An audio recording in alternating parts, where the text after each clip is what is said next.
negosyo ng mga patay so far? Naku, hitik na hitik ang negosyo namin ngayon, lalo na nakakota ako agad. Nasundo ko na si Enrile. Nahabol yun.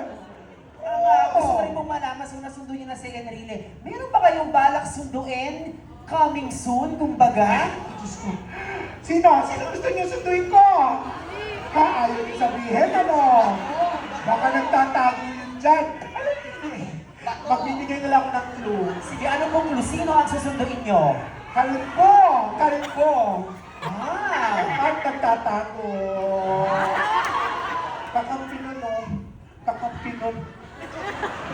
Vice President Sara, kayo po ang tinuturo. Kilala niyo ba ang tinutukoy niya? Nakakampi niyo, di umano. That's confidential. Confidential na kasi, kaya hindi ko pwedeng sabihin. Okay, so right now, ano na lang ang mensahe mo sa mga makakalaban mo sa Sinech Live tonight? Ay naku, patay kayong lahat sa akin. Maraming salamat. Palakpakan natin. Pamagayan, everyone. Okay, up next.